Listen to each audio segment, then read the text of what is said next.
Hi and hello there, kamusta Capricorn? So before we start your reading, bati-bati muna us. Hi and hello sa ating mga new subscribers, my name is Yan. Welcome na sa ating mga returning instant buyers. Thank you sa inyong walang sawang love and support for me po. At kung hindi nyo pa alam, may pa tayo other channel, link down below sa ating description box. So if interesado, i-click lamang yung link na yan para kayo mapunta there at araw-araw nag-upload tayo ng collective readings for all signs doon. At lahat tayo yung gender dito ha, babae, lalaki, LGBT, everybody ay welcome. So just take only what resonates. You can also switch roles if you want, dahil possible naman talaga magkapalit-palit kasi general reading po ito. And cross-watchers ni Capricorn, welcome rin kayo. At may Capricorn placement sa natal/birth chart, welcome din kayo. So let's go ahead and check this mga mensahe para sa iyo, Capricorn. Archangel Michael, maraming salamat. Angel guides, can we get messages right here for Capricorn, please? What this Capricorn needs to know? Can you please show me? Capricorn. Mga mensahe for Capricorn, please. Capricorn.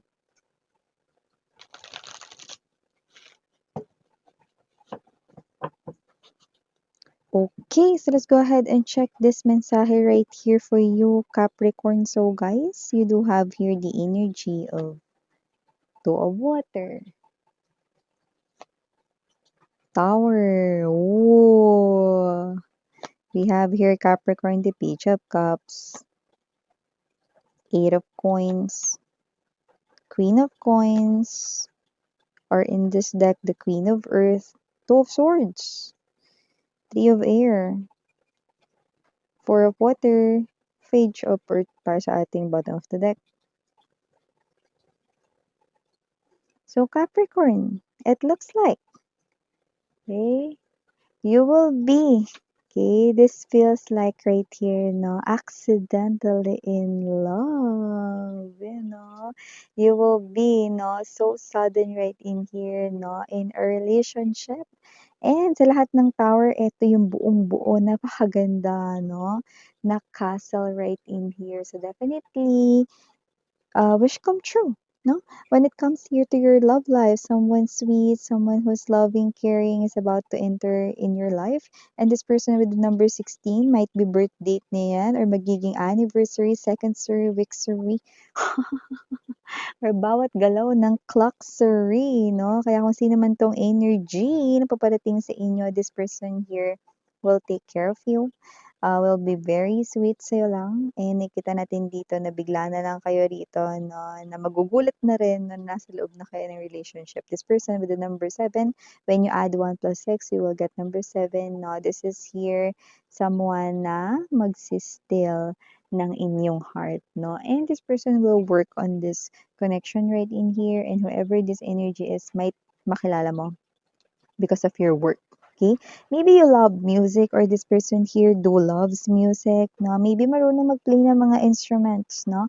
Like guitar, violin, piano, whatever the case may be, whatever music, no? Musical instruments, no? Pwedeng ganon. Or maybe this person here loves listening to music, no? Or maybe both of you, okay? Because I'm getting same energies, no?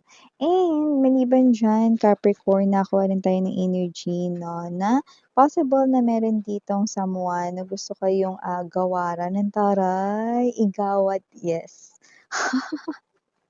Isa na namang na-unlock na Tagalog words na nakuha tayo dito na posible kayong gawaran dito, no, ng may kinalaman sa inyong money, pinagkakakitaan, career, or job, no? At kung ano man 'to, Capricorn, nakikita natin dito, no, na pera ang matatanggap mo dito. So this might be a contest or this might be something here like a reward sa'yo ditong work na nagawa or task na natapos na naging successful yung outcome or result. Boom! You will receive definitely cash or money right here. So maliban dyan, Capricorn, nakuha rin tayo ng energy with the Page of Water and the Two of Air, no? Your ex will come back if you already have new person. Whether may kumokonek sa'yo or whether may bago ka na, like meron na kayong relationship ng bago, your ex will return. Okay?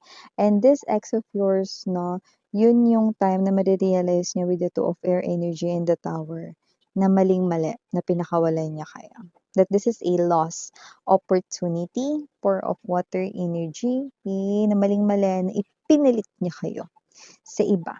Three of Air energy. Okay? So, may pagsisisi, may regret, no? And at the same time, feeling guilty, no?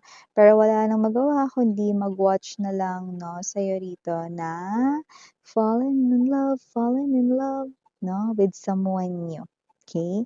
So, may energy rin dito mga babes, no, na maaaring may situation kayo dito, no, kung saan maaaring mapapaisip kayo kung go ko ba to or pass na lang. So, whatever the case may be, it's like something here, no, na parang hindi mo alam kung kailan pa ulit mo yun makikita or kung kailan pa darating ulit yung opportunity na yun. So, it could be anything, no? But this will pop out so suddenly. Like, bigla mo na lang itong makikita and then, ano ba? Gawin ko ba 'to ngayon or 'wag na lang or paano kung kailan kaya gano'n. So, parang nakikita ko kayong gano'n, 'no. So, I do see that this is you na puwedeng ganito 'yan. Puwedeng ikaw 'to na sa mall ka, maggo-grocery ka or bibili ka rito ng mga sadya mo lang, 'no.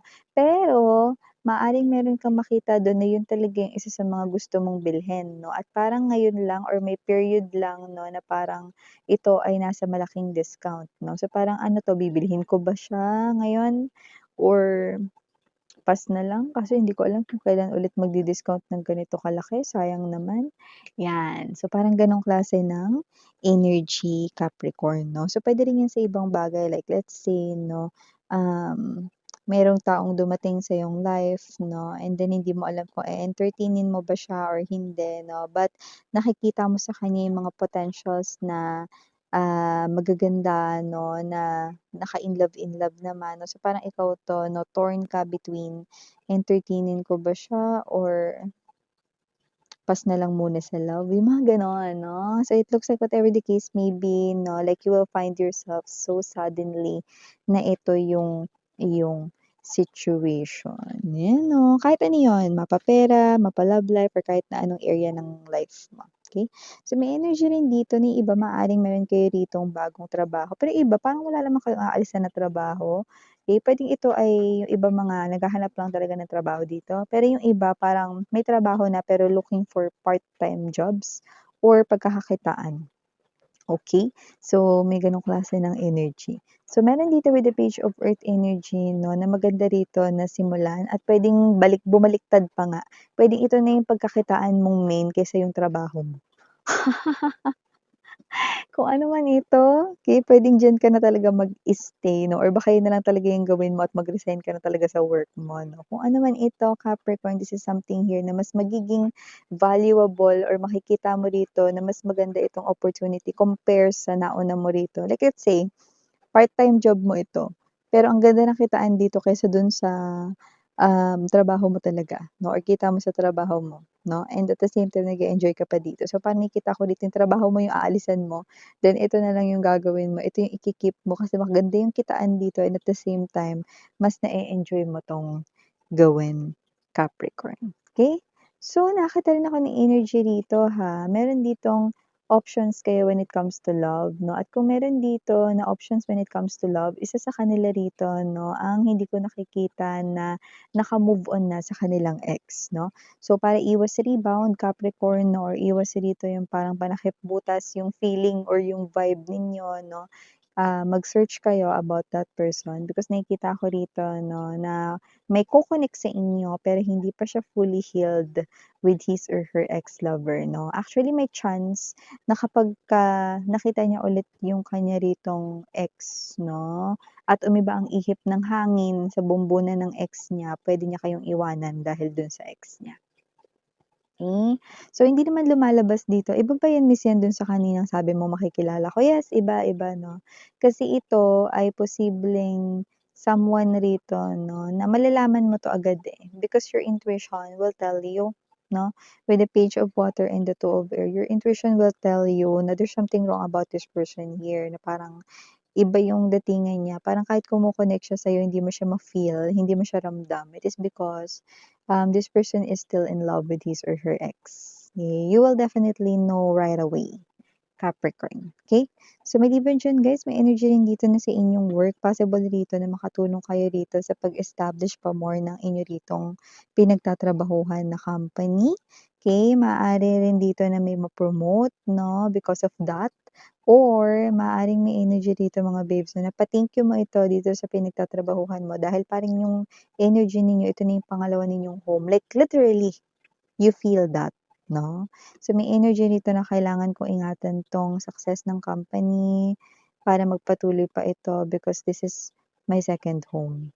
This is, where ko nakukuha yung pam-provide ko sa mga needs namin sa bahay, sa family ko, 'no, sa mga gano'ng klase ng energy. And aside from that, Capricorn, may energy rin dito ha, na may nagdadalawang isip dito mga babes, 'no, kung ikaw ba ay kanyang lalapitan kasi you look intimidating daw. Parang intimidating minsan yung energy, yung parang natatakot siyang lumapit sa inyo kasi baka mataray kayo or baka supladuhan niyo siya, may gano'ng klase ng energy 'no. So, kung sino man ito 'no, puwedeng ito yung someone rito 'no, na curious about you or meron ditong gustong itanong na puwedeng hindi naman about you. 'Yan, dalawa 'yon 'no. So, kung sino man 'yan already in your life 'no, actually iba matagal na pero parang they still find you intimidating maybe because you're not close with this person. I don't see you guys not talk much with this person. Actually, maybe you just knew each other's face or maybe you just say hi, hello, no, from time to time, but definitely you're not close with each other. This person here finds you intimidating but curious about you. Okay? And still interested in talking to you, no? Maybe you look like parang mataray Capricorn pero hindi talaga, no? Because your energy right in here, no, is very caring, very nurturing, and at the same time, very approachable. But maybe yung inyong physical appearance, no, maaaring mukha kayong suplado-suplado pero hindi pala. Okay, so yeah, these are all the messages we've got right here for you, Caps. Thank you so much again, I'm Miriana on Sarang Love and Light. 안녕.